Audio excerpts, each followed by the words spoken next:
Atong tagna sa baganon na diso kita alas 8:51 na. Sa mga detalye sa itong nagbagang balita sa alas 8, balitang nasyonal misuroy sa mga katindahanan si DILG Secretary Jesse Robredo karong bunda karon mag-inspeksyon kini sa mga nagtinda og mga pabuto. Ubay-ubay ang nakumpiska ang grupo ni Robredo kinsa mga illegal nga mga pabuto nga din ang uban nini mga imported pa gawas sa Goodbye Philippines o Goodbye Universe nga mga kusog nga og illegal nga mga pabuto. Sa karon aduna say bag-ong nadiskubre ang Goodbye Bading kinsa matawag gihapon kini nga illegal. Matud pa ni Robredo nga ang sangatan na nila og kaso ang mga tindahan nga ilang nasakmitan og illegal nga mga pabuto.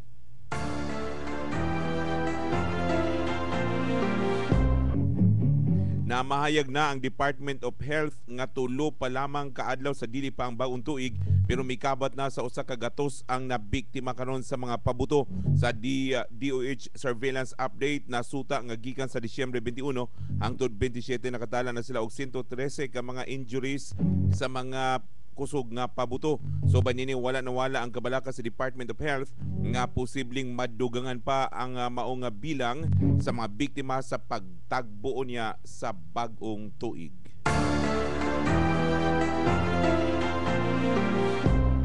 May kabat sa unom ka tawo ang natala nga napatay or namatay tungod sa pagbaha nga epekto sa naangkon nga northeast monsoon kisa nakaapekto sa Luzon ug mihatag kini og kusog nga pagbunok sa ulan sa parte sa usab sa Visayas ug Mindanao. Sa pinakauling tala sa NDRRMC, upat na katawo ang namatay kini human na lumos sa baha sa barangay Estrella sa San Mateo, Isabela. Samtang sa bagaron kasamtangan paghihapon nga gibulong ang usa ka tuig ug 7 ka bulan nga batang babaye kinsa nawala kini atol sa maong pagbaha.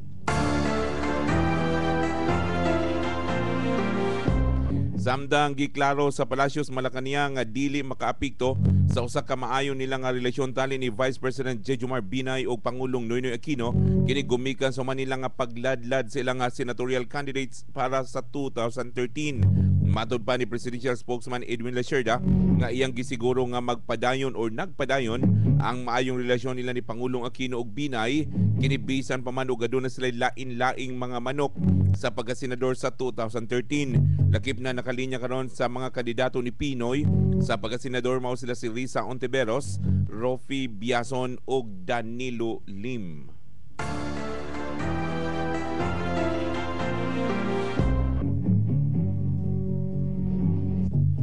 Katapusan bahin sa tuang balitang nasyonal, nailan na sa mga otoridad ang sospek nga ni bastos sa lubong sa mga ginikanan ni Pangulong Noynoy Aquino atol sa Kapaskuhan. Nailan na ang sospek na si Mariano Alganion, taga Santa Rosa, Laguna, kung may numduman nga base sa record sa kapulisan ni atong Disyembre 25, nagasgas ang pansyon nila ni kani Pangulo Nasod Cory Aquino ug kani Senador Ninoy Aquino ug gisabligan pa kini og itom nga asayte. Sa bagaron sang-ata na og kasong malicious mischief ang suspect gumikan sa pambastos nini sa lubong sa ginikanan ni Pangulong Noynoy Aquino. Showbiz Balita!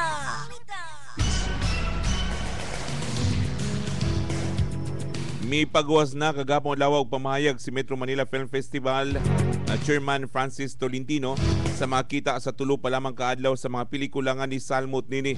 Naguna na niini ang Inting ng Inamo kaysa ni kuha kini og 91 million, Panday 2 51 million, Segunda Mano 46 million, Chick Rattle and Roll 22 million, My House Husband 20 million, Asyong Salunga 7 million o ana lang sa pinakaulay ang Yesterday, Today, Tomorrow kinsa mikita lamang kini og 4 million. Sports Balita. Kusgano nangandam na karon si Nonito the Filipino Flash Donaire alang sa iyang pagkatkat sa Super Bantamweight Division. Matud pa ni Mexican trainer Robert Garcia nga mikuha siya og mga kusgan nga sparmates ni Donaire kini atol sa iyang training. Gikatakda ang away nila ni Donaire ug Vasquez sa Pebrero 4, 2012. Matud pa ni Garcia nga iya nakita ang katapusang away ni Vasquez. Mahinungdan nga aduna siya estratehiya nga ipagamit ni Donaire atol unya sa maong away.